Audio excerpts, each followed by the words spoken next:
Hello, ladies and gentlemen. Thanks for hitting that play button for another episode of the Heady Coleman Podcast, where I sit down with fabulous people to have go-in conversations. Go-in is being consistent and doing the right things that allow for you to achieve the wins that you have defined for your life so that you can live out your greatest story. Now, 3 things I want to happen when you listen to my podcast, when you listen in on a go-win conversation. I want you to learn.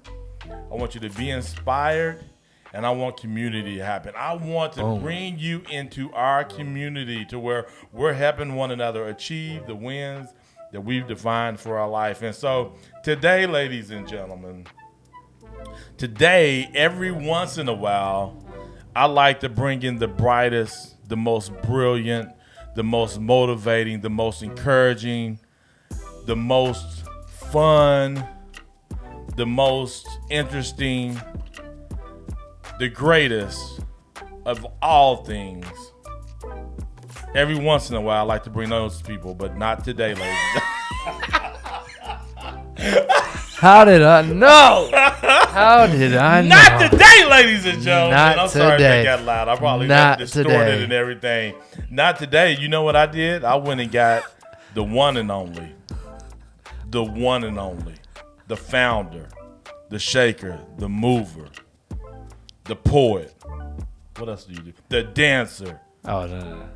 No. I don't dance. I've seen you dance. Just for funsies. Jordan Miller, ladies and gentlemen. Let's give it up. You got the new buttons and all that stuff on your podcast. Hey, man, I appreciate the intro, man. You know what? I think I could do one of those buttons. You can. Or he could have hit it over there on the Ecamm Live, but no. It's okay. I'm not that fancy. We're good. We're so good. Yeah, we are. Jordan, good. tell me about your role into. You came down to hang out with me in Guthrie America today. Yeah, man, I'm excited to be here, man. This is the second time.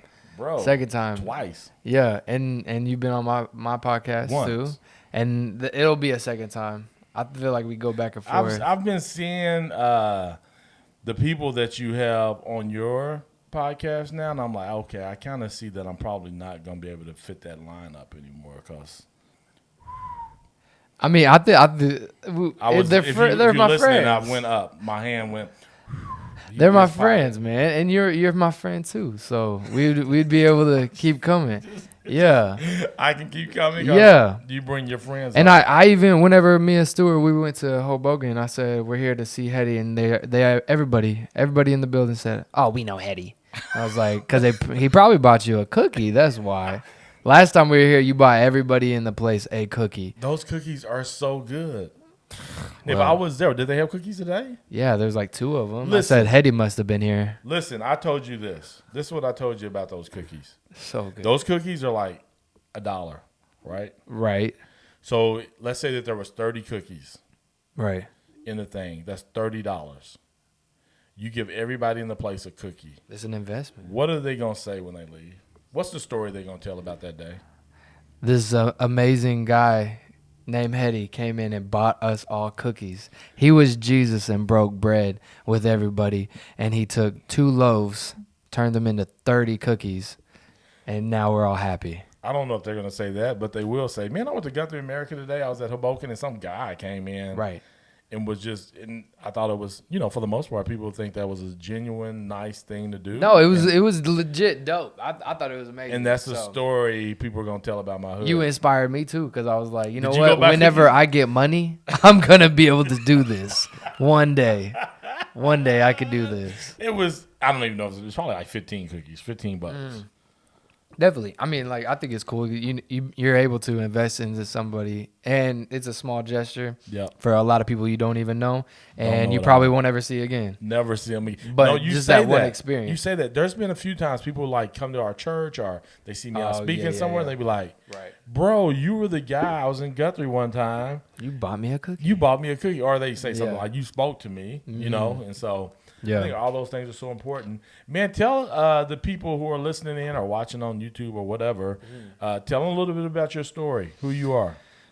Yeah, man. I think last time you asked this, I said from birth, and so I'm not gonna do that joke again. But yeah, man, Jordan Miller. We've been through a lot, especially these past 2 years. If if you want to go from the early stuff, just a creative. I love connecting with people, just like yourself, creating community. But then also just learning over the past couple years has really grown my mindset of understanding one another, and it's just been through a variety of situations, circumstances, and it's definitely grown myself. But I'm a father. Own a nonprofit called GNWY, WHY. We go all over the nation, going into schools, talking about anti-bullying, suicide prevention, and mental health. And we do it through the creative arts. So we have rappers, dancers, spoken word artists, and motivational speakers. We really are just changing the atmosphere for the student. A lot of students hate school. And so we want to be able to, just as soon as you walk into an assembly, their walls start coming down, and they start feeling comfortable just because they're hearing stuff that, they relate to or they hear all the time. And then, then you back that up with impactful stories. And then now they're like, oh, these people are not just here to entertain us, but they're here to relate with us. And so, been doing that for the past 5 years. And then I have a 4-year-old son. And then just do creative things. That's what Jordan Miller is. That's who Jordan Miller is. Okay, so there's a lot of good stuff in there. Okay, so let me try to let me see where I want to go with this first. Let's talk about growth. So you mentioned growth. I'm assuming growth of the organization, probably growth as a person. Yeah. Can you just tell us, like, over because the last couple of years have been crazy with COVID and just those general things. A lot of different things going on in the world. Yeah. Talk to me about the growth over the last 2 years, because pandemic. How were you able to manage that and then come out of it and still feel like, man, we're growing? What does that look like for you? And as a founder, as the one kind of leading the way, what are some of the things you're looking for?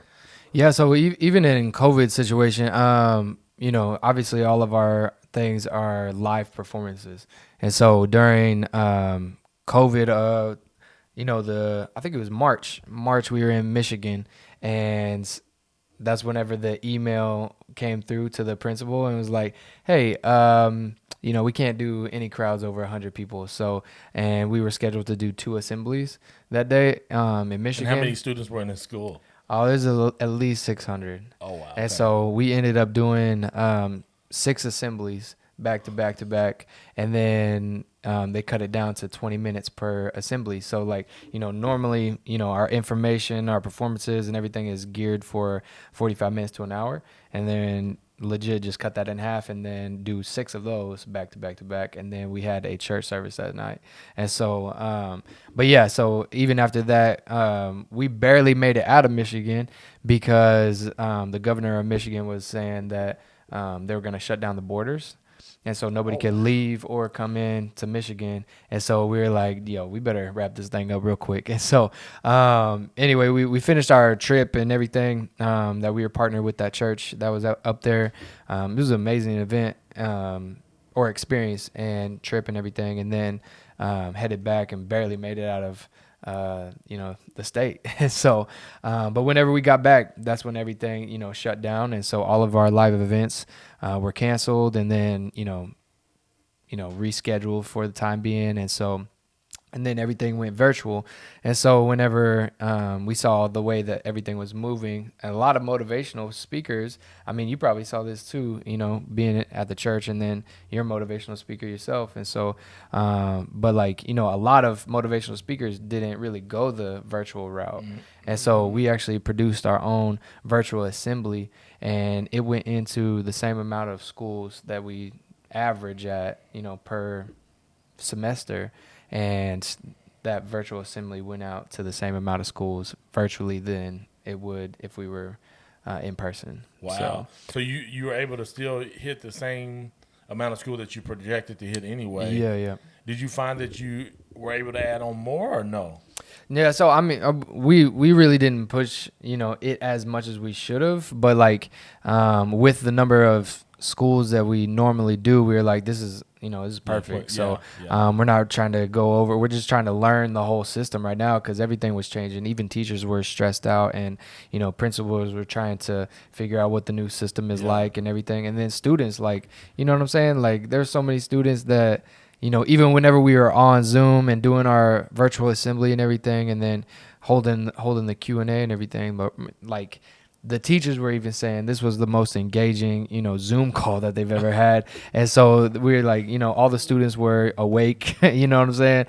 They're out of their bed, and so it was a legit good time. And even the response of it from students, because normally we are obviously live, but doing it on Zoom, in the comments time, you started to see like students talk to each other. Oh yeah. And so like whenever a point was made in the Zoom call or in the assembly, and then a student would type in and be like, my dad is really like verbally abusive to me, and I'm dealing with this and this, or I lost my grandma this year, or you know what I'm saying, I'm feeling very anxious about this new season of the pandemic and everything.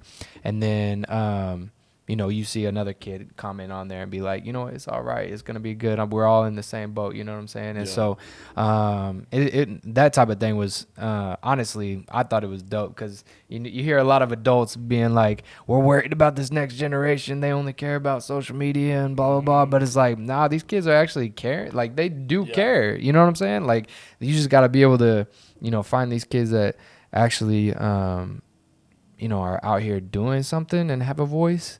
And I feel like nobody's really in their world. They just see their world from the outside, So, but yeah, it was an amazing time. And then coming out of 2020, going into 2021, we parted ways with another nonprofit, and it was honestly biggest blessing that we could ever have, because now we're able to do our own things. Like Generation Y is Generation Y. And so, going that route. And then we applied for a couple of, philanthropy weeks. And so Edmond North actually picked up our nonprofit for that philanthropy week. I saw that. That's legit. Yeah, they raised like $200,000 for us. And so it was just amazing, because, Edmond is Edmond. You know what I'm saying? And so, I mean, whenever you say Edmond, everybody thinks of, whatever. And so, but it was amazing to be able to find, or the students find us. There's two girls, Abby and Charlie, and they were in charge of finding the nonprofit. And whenever we met with them the first time and the second time and the third time, it was like, even from the jump of the first time that we met, not only were they intentional, but you could tell that they were intentionally trying to find something to help fulfill a need that they had missing in their school, which was so beautiful, because that school was even struggling with mental health stuff, and a lot of experiences with students and faculty and all that kind of stuff. And they were like, you know what, we want something that's going to, because there's a lot of amazing nonprofits. There's a lot of a well-established nonprofits that are killing it and doing all that. But they were like, we want something that's going to impact us, because we're struggling. And so instead of like helping fuel a nonprofit that is out there doing their thing or whatever, but like we want something that is still going to be for us. And it was like, it's made it so much more intentional. So that's super legit. Now, how'd they find y'all?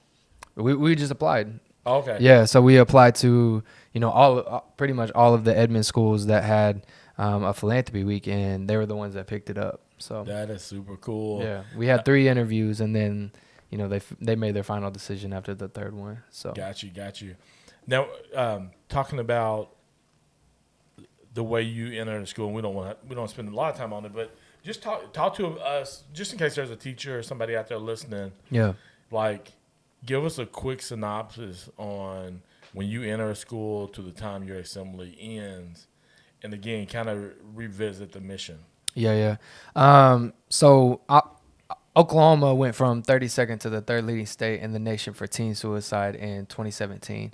And I've dealt with it personally, going through my college years. And that was my heart whenever 2017 came around. And it pulled at my heartstrings pretty heavy, because, you just see a lot of students dealing with the fact of looking for who they are, why life is going on, why is certain things happening to them, and even more so, just like the social media just ramped up during that time, and even obviously, you know, a couple years before that, but during that time, for some reason, like you could just feel something was going on, everything, you know, even racially with, you know, just injustice and everything, like everything from 2015 to 2017, it was just like everything was going, you know, it's crazy. And then, you know, Oklahoma, even with the teens, I feel like there was just so much, like, no foundation. You know what I'm saying? There was no consistency for these students. And so I'm thinking, you know, maybe that all of that combined, you know, there was just a lot going on. But anyway, so I was like, you know, I've got super talented friends, you know, and just like you, like, I want to hear your story. I want to be able to take your story from, you know, you just loving to do one thing and then taking it to, you know, either the stage or just being in front of other people to spread that joy, that light, that energy, all that kind of thing. And so, like, from there, you know, we packed up a Jeep Compass and a bunch of sweaty bodies and a rental sound system and started traveling around. And then, you know, over time, you know, over the past, you know, 5 to 6 years, all of us were, you know, volunteers. We all have full-time jobs and everything. And so, man, it was legit just a sacrifice, and we were just doing it for the love of it and legit just gas money. You know what I'm saying? And so, but we just wanted to change the experience of school for a student, especially the whole, you know, public speaking thing in general. There's a lot of people who just show up for, aside from you and probably Marcus Black, you know what I'm saying? Like, I don't see anybody that's going into these schools that's like keeping their attention, informing them, and then like, and Derek's here, bro. Paradigm Shift. Wouldn't forget them. But like the, you know, those type of people, bro. Aside from those, y'all and Gen Y is like, people are legit just coming in. These kids are falling asleep. You see the teachers being like, you need to listen to this, but you know, it's not for them. You know, they're not connecting with it. They're not relating with it. And so being able to make an experience that goes above and beyond just coming in and being like, it's about me to talk to you. It's about, no, we're going to create an experience for you so you can hear what we got to be able to relate with. And so, and then finding common ground between these students. So anyway, these kids walk in, you know, they hear about an assembly. There's already a negativity about that. So they're like, okay, well, at least I get to get out of class, right?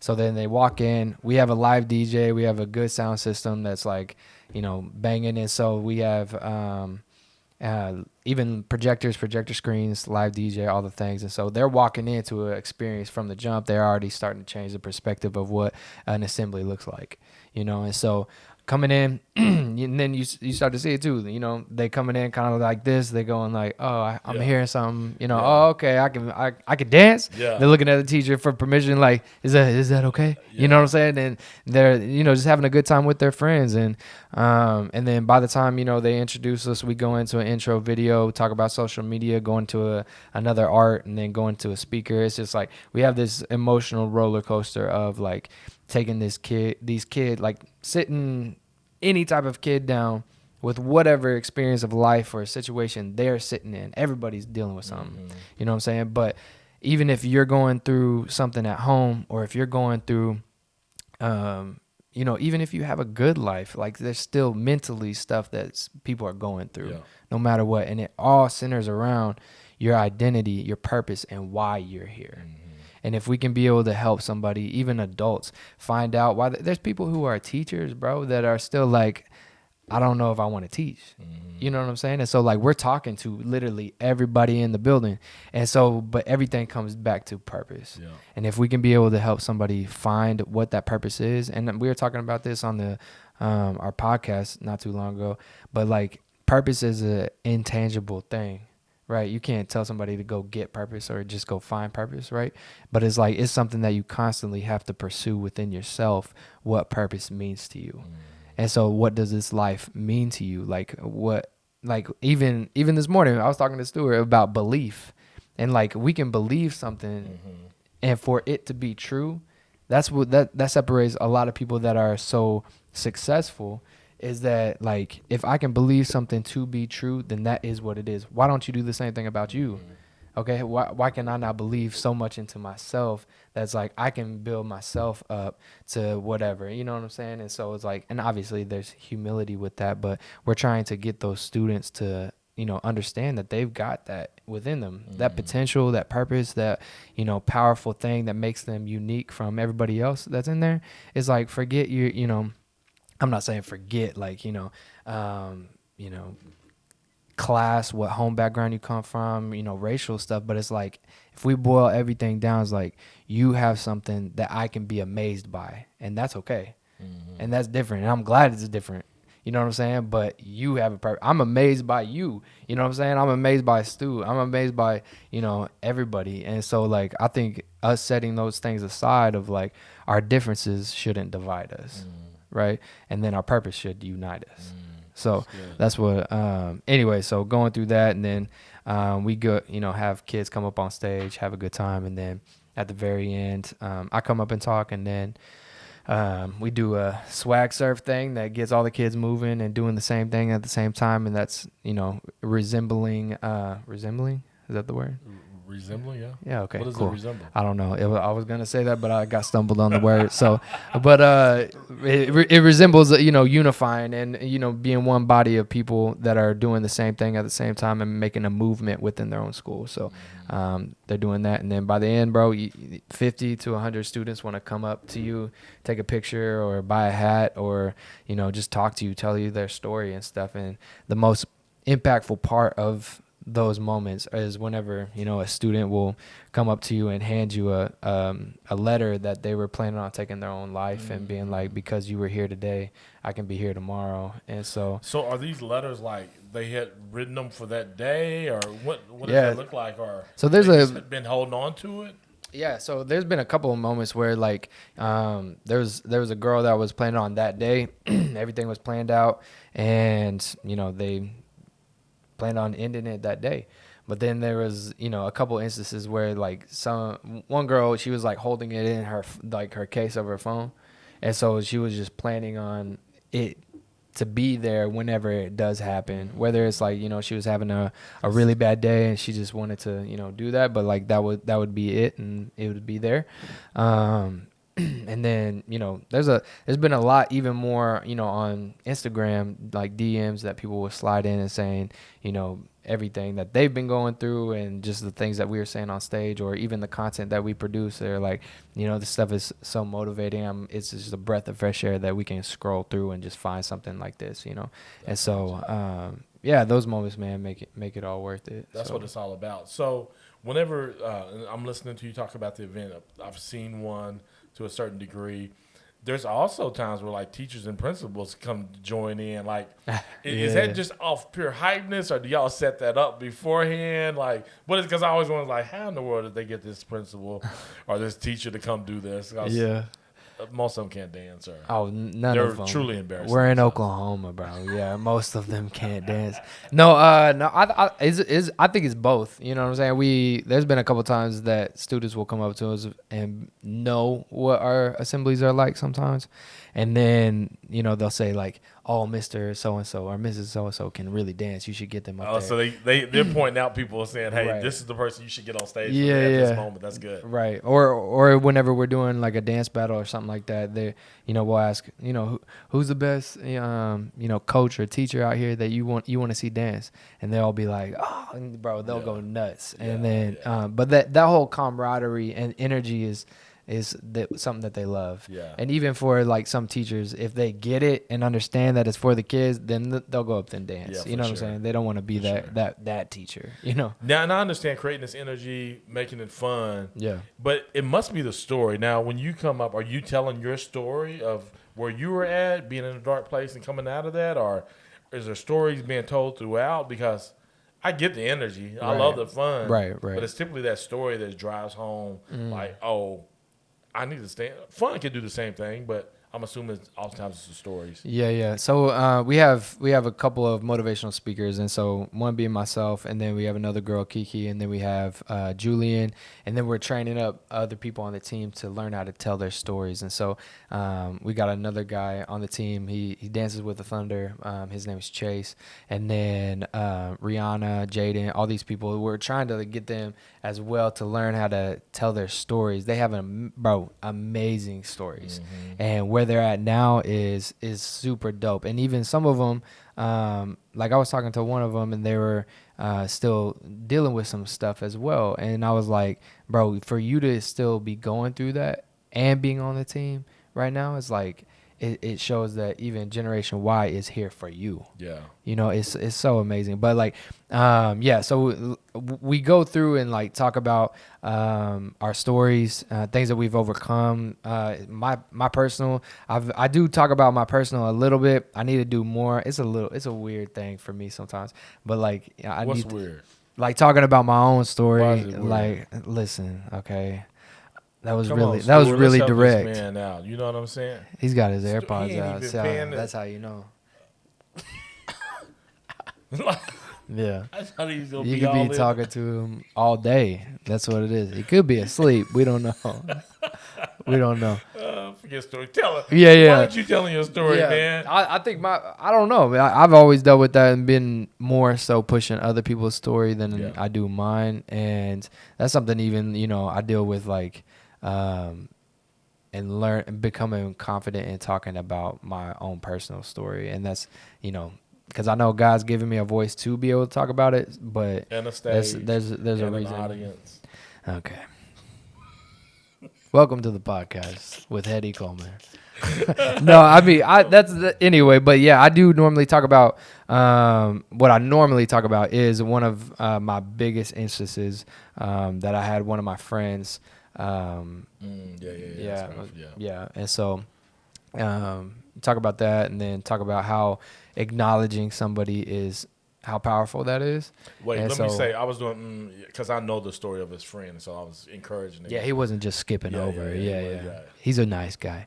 No, but yeah, talking about that, and then the power of acknowledging somebody, and the importance of like social media balance and understanding, how to have a mental health balance with social media. Even Kiki talks about social media as well. Julian, he's from Toronto, and he, talks about his story of how even the transition of going from there to here, and then his life in Toronto and stuff. And so just this is a whole thing of people being able to tell stories, but then also it's real. So You all it's should host We Tell Stories. I can see that being under your brand. maybe we'll It could pray be a about great it. Fund. It could be like, hey, we utilize these funds to be able to go out and do this to help people share their stories in order to make an impact on. You got all the equipment. It could be like You got all the equipment. it could be like a /office /event center kind of. We're actually looking for a building. You got one? I'm so serious right now. This is the most honest answer he's about to give. Wait, so You got I you love got a that. building? Yeah. You do? No. Where at? No, I don't have a building. Not like We'll that. work- we'll That work would be on it. cool, though. We'll work on it. I'll be praying with y'all about that. Thank you so much. So let's talk about. So I love what I'm hearing. Let's talk about what are some right things that you have found in order to make this thing what it is. You need to be consistent in. Like maybe something along the creative process, maybe something behind the scenes. Like what are some things and point out like, hey, I've learned to be consistent in this in order to get to this. Yeah. I would say consistency with our content, things that we post, and the quality of it. And I think that's probably what has set Generation Y apart, because not only do we post like, mental health stuff or like positive content, but even just like fun content. Mm-hmm. You know what I'm saying? Still creating that same energy that they connected with in the school, and then bringing it back to social media. Because like a lot of people think that students, they're, at school or they're at home all the time, but, they live on social media, so I would say, being able to, that was amazing. One button, your wife pops up. I love it. Being able to, really meet them where they're at. Like that's the biggest thing. And catering to your audience and being able to give them the content that they need. But I think even loving the team, man, because I genuinely, and everybody on the team genuinely cares about each other. And it's fun being able to see them and even see myself being able to grow to new levels of, what Generation Y means to them. And then seeing students that want to be a part of the team, it's just, we're just really good at creating that welcoming environment, and despite whatever you're going through, whatever you're dealing with mentally, physically, home life, all that kind of thing, you are welcomed, just you being you. That's it. And I think like that's what we are really good at. And we carry that not even at assemblies. Like me and Stu hang out and like we go to the gym, do the same thing. Like we talk to everybody, do whatever. And now everybody, likes whenever, and they notice when we're not there, we haven't been there quite a bit. You could tell. But us being able to just carry on, it doesn't change. You know what I'm saying? It doesn't change off stage, on stage. But consistently being you on and off stage, right? Consistently meshing, hanging out with the team. Yeah. When you say consistent with quality, I kind of get an idea of what you're talking about, but like how do you? So meaning like as far as branding goes, I can see that, like keep showing up, looking the same, feeling the same, so people will be aware of like who you are. Is that kind of what you mean by that? Definitely. And then just having amazing people that are really good at what they do. So we have really good quality videos. We're stepping up our game since the last time that you flamed us from our podcast. We stepping up our game, even with the videos. Y'all came hard too. I've been watching your stuff, bro. Y'all ain't messing around with that quality content. You know what I'm saying? Whenever Heady challenges you, okay, you got to take it up to another level. Look at me. I mean, what? I am looking at you. Look at this. I got one shot, right? Y'all like bouncing back and forth, close up, far away. I'm trying to learn, bro. I'm trying to learn from you. Man, I love it. This guy is king. Is amazing. Content is king. Bro, I was thinking about that too. I was talking about this yesterday. Content is key, but also consistency is key, right? Go in. And then communication is key. Go in. What if you had consistent comment or content that involves communication? Then you have all the keys.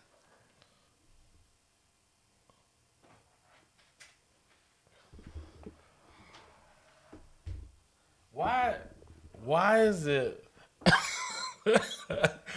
Sorry for the silence, y'all who are listening on audio. We didn't stop. It's just that when I sit down with Jordan, he always brings such fire. It makes me look into his eyes and begin to wonder, how can I? Then you got all the keys. You got all the keys. It's real, because I mean, like every single one of those. And if you need if you have a relationship, you need communication, right? And then you need consistency to have a healthy one, right? The key.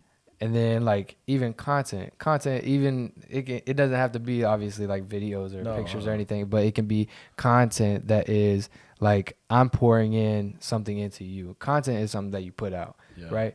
So what am I putting out to you as having a relationship, or you having your wife? You know what I'm saying? Making an intentional energy to put out towards somebody else to build that person up. So it's like that's the content that I'm inputting into something. So do you teach this stuff when you go out? I should. You should. Like, I think I think that's what the podcast is for. But I mean, like, we should do like videos. So you should do videos, and when you like dropping it on those students, like give them something to move for.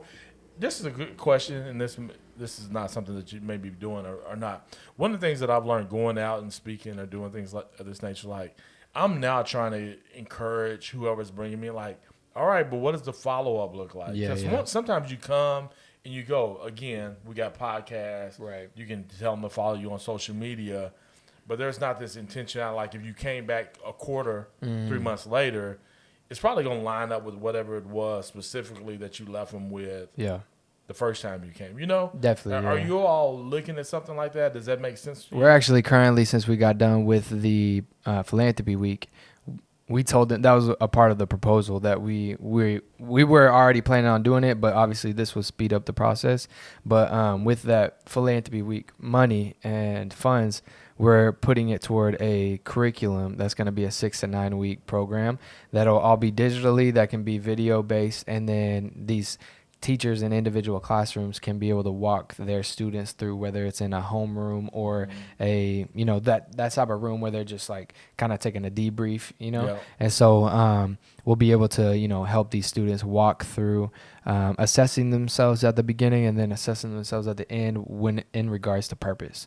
And so, we talk about it, and that's what our mission statement is inspiring every generation by revealing their purpose and providing opportunities to pursue it. So breaking those 3 things down of inspire, reveal, pursue. The inspire was the assembly, right? So we're inspiring you, open your hearts up, and inspiring. I heard Craig Rochelle say like motivation is pushing you, is moving you to something, right? That's what you hear a coach do, and that's always going to be motivation. But inspiring you is pulling what's inside that's good out of you, right? So that's what the inspire really came from, was, inspiring was pulling what is already inside of you out. That's great and amazing, and then revealing it to what it could be, right? So we're gonna diagnose where you're at, what we need to feel or build on or anything like that, and then pursue it is now your job to turn around and go do it, right?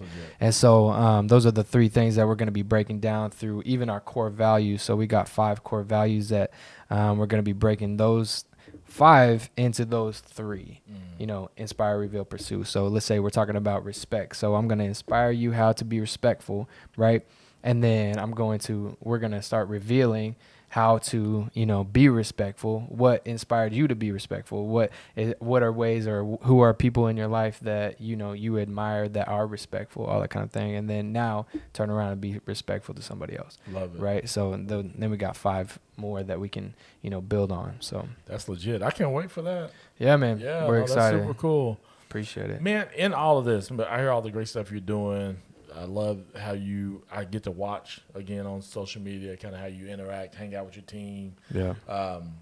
But you're also a father. I am. Yeah. So how do you manage that, and what does that look like for you? Man, well, I'm a father of an amazing 4-year-old. Jet is amazing, man. And I was just listening to an old song that I recorded like 3 or 4 years ago or something like that. And he's in the ad libs whenever he was a baby. And I can't remember what I say, but yeah, he just goes, it's so funny. And I was like, dang, man, that was crazy times. Like, he got talent. Right. We're going to make some fire tracks now. Yeah. My boy got it going on. Right. He's amazing, man. And I think that whole part of being a dad is just cool, man. I love it. I never would take any of it for granted. I'm co-parenting right now, and and obviously, 2020 was a crazy year in a lot of ways, and so it was a big transition.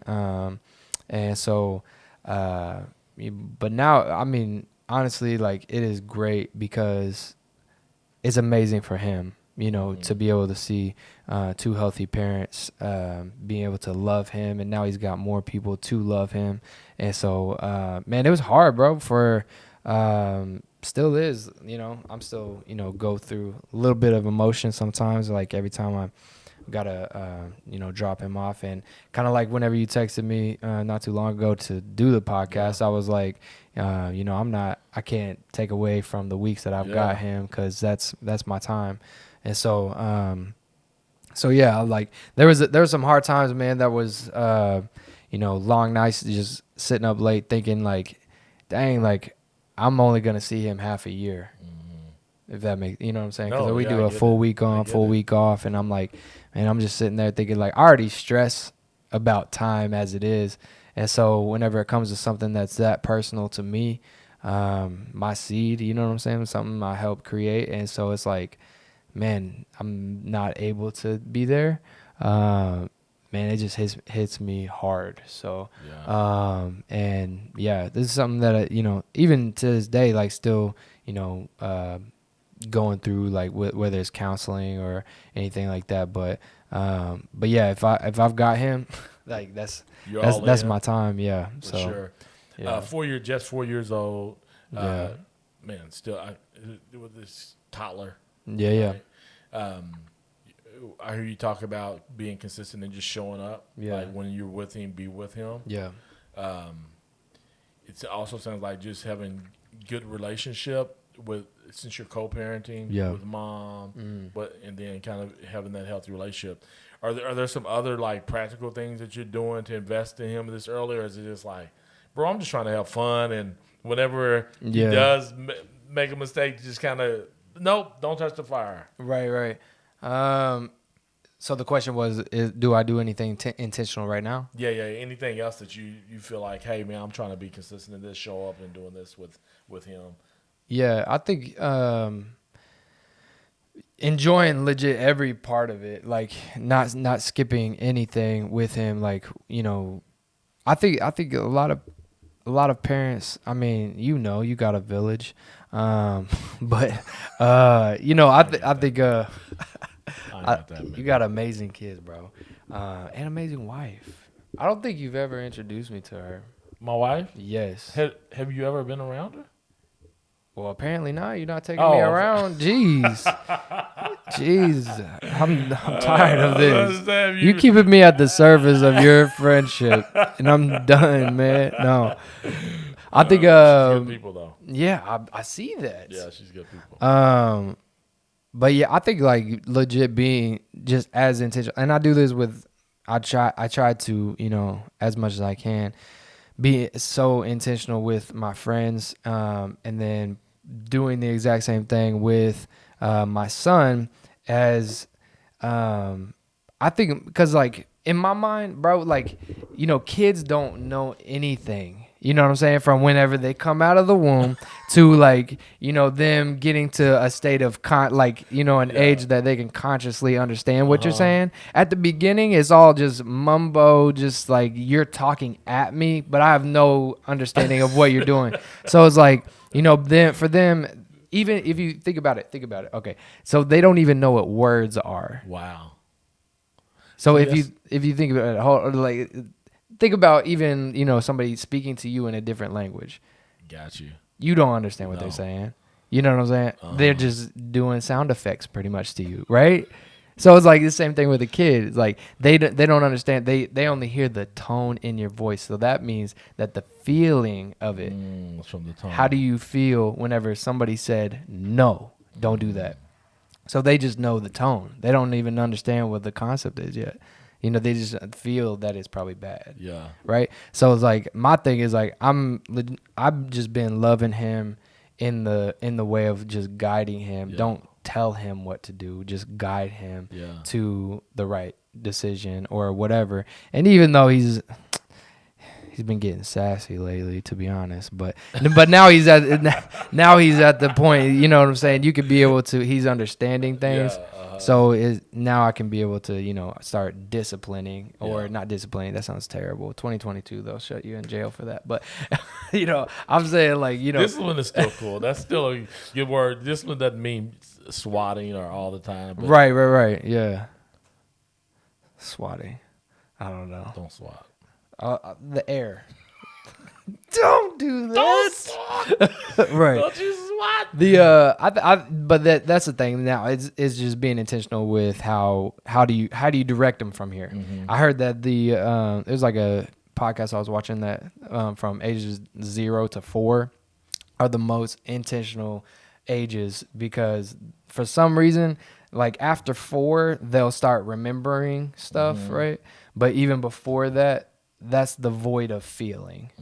So it's like if they didn't feel secure, if they didn't feel a foundation in the beginning, then their foundation is going to be a little skewed and shaky for the rest of their life until you like actually kick it in as a dad, right? So it's like I just want to consistently be that rock and foundation for him, so he knows that I'm always there. Yeah. He's always comfortable. He's always secure.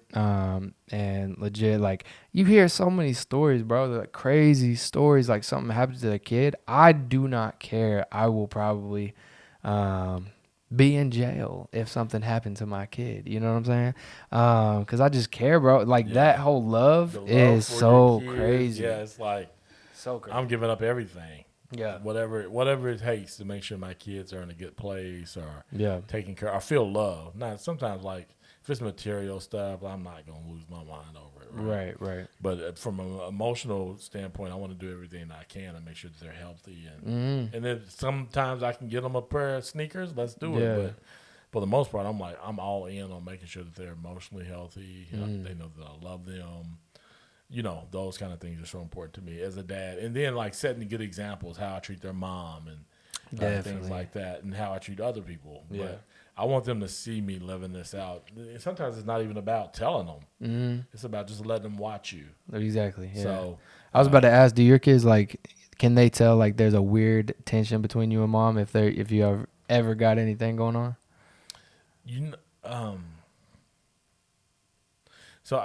So I teach relationship classes, right? I did a retreat this weekend. And I always tell people, like, I did this thing called prep before I got married. And in prep, that's where I learned these different skills to manage my relationship with my wife and all these things. And so when I say this, it's not that we have a perfect relationship. But you're saying that you do. Okay, we get it. I'm saying, like, we get it, Heady. It's pretty healthy. And so, like, if there is some weird stuff. That's cool. So what about the practical people out here? I will tell you this. When my kids go to somebody else's house, right. Yeah. Right. They will come home and be like, yeah. I sure do appreciate y'all.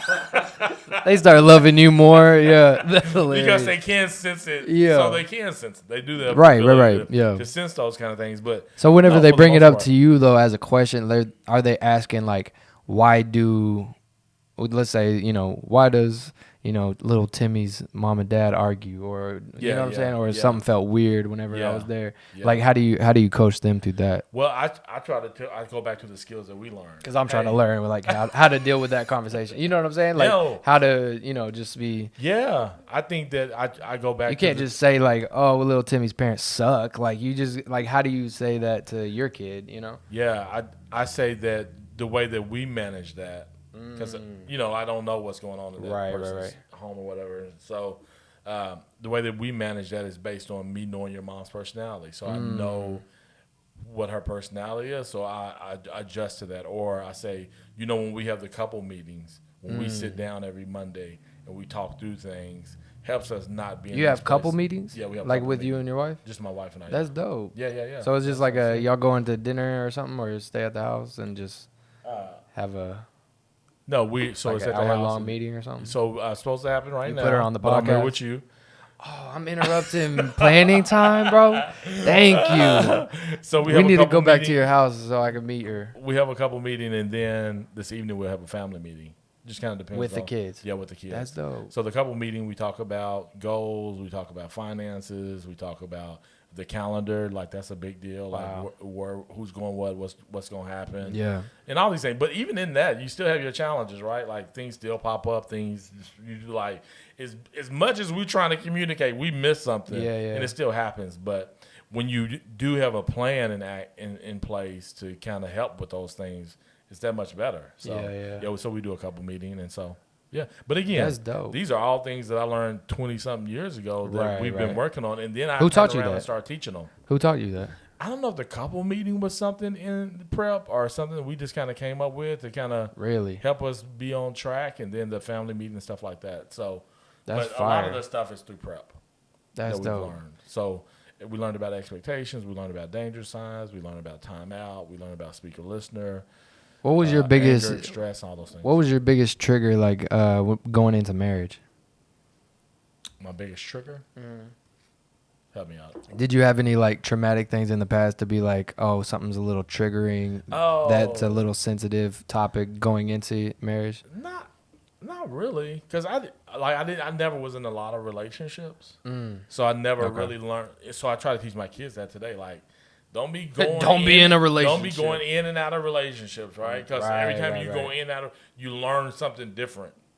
And I think sometimes you carry that over into, because really I don't want to get into it, but like if you why not? This is the time, bro. Because I just think so I just try to teach my kids not to.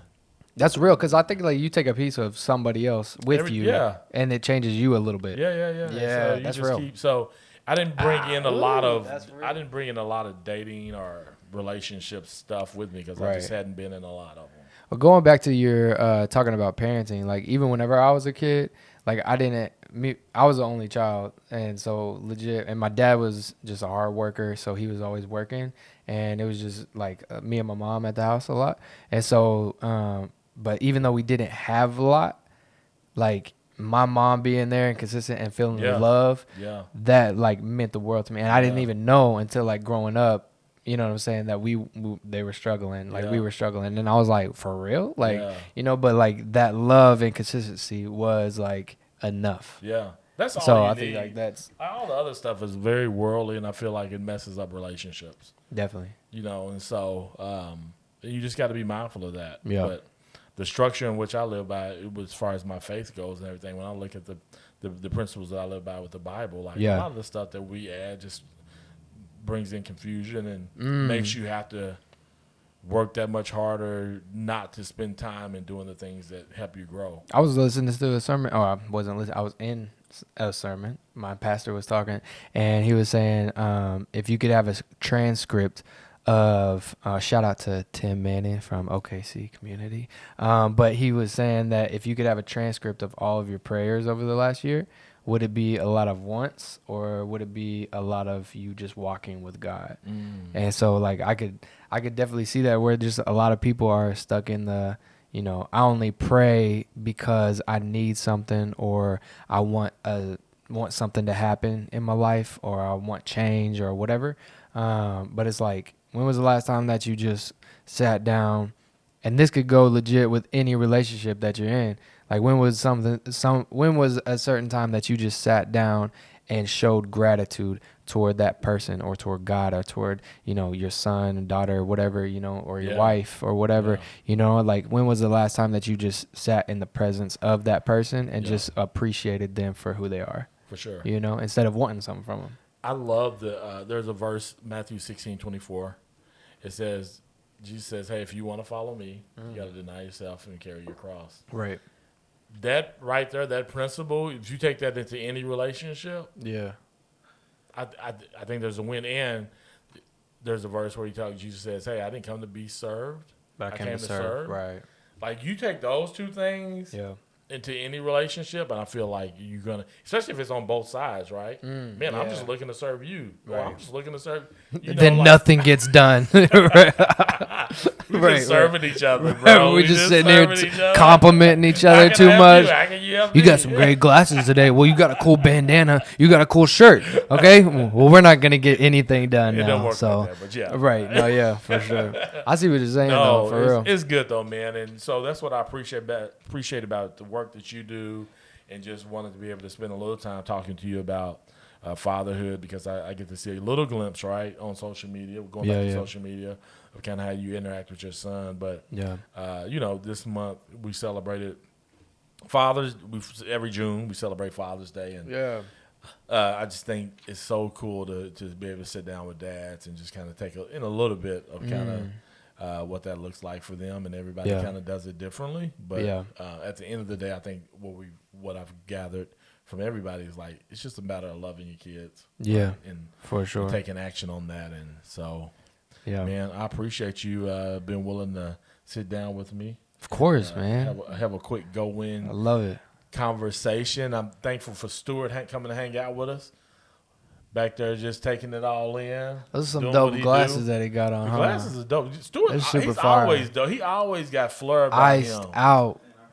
Yeah, he always got from fleur the head about to him. the toe, dripped out. I wish I had a Saucy. steward that I can just hang out with. You do. He's right here. Blessed, man. Do not bro, take for granted. Stewart's his own person, bro. I'm saying.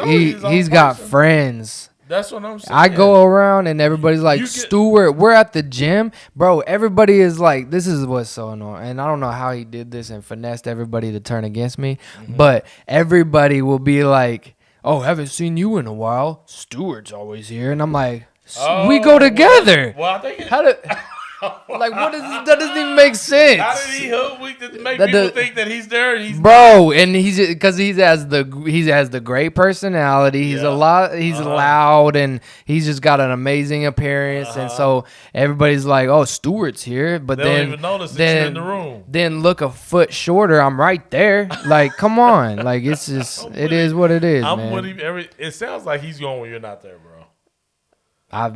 Haven't seen it. I have not seen that. I'm just telling you. No, he's just. If they're not noticing you, how they not gonna notice you? I'm focusing on working out. I'm just playing. No, there's been legit like maybe a couple times I've either been late or I didn't show up, and they hold those couple times against me more than the whole year and a half that we've been going. That's ridiculous, man. No, I mean, I legit, I love, man, your presence too, because even knowing everything from, we tell stories that you started a while back, and then everything that you're doing now is like you're doing a lot of things that a lot of people talk about doing, and they don't actually follow through with it. And I think that, what holds you, set apart from a lot of other people is that you back up what you talk about. You know what I'm saying? You're not just, you're not what other people, say because, or you are what other people say because you actually follow it up. It's not like people will say, or you have to go around saying, oh yeah, I shake people's hands all the time and I wear red socks and I'm a great greeter and all that kind of stuff. Bro, people tell that stuff for you. You know what I'm saying? Like, that's what's dope about you. You know what I'm saying? Like, you actually walk it out and people have to say that. You don't have to introduce yourself as the greeter or as an amazing pastor or a leader or anything like that, like a community, advocate and all that. But people say that. When people say that, that's how you know that you've done something amazing. That's cool. Yeah. We've been blessed. Even though you hang up on me really quick and just say go in, and then I just didn't even get a chance to say bye. If you heard go win, but I didn't get a chance to say bye. But I just want you to go. I want you to think about that. I don't care. I just want to say. I want you to hear me say bye. Ladies and gentlemen, thank you for hitting that play button for another episode of the Heady Coleman Podcast. And as always, ladies and gentlemen, as always, go win.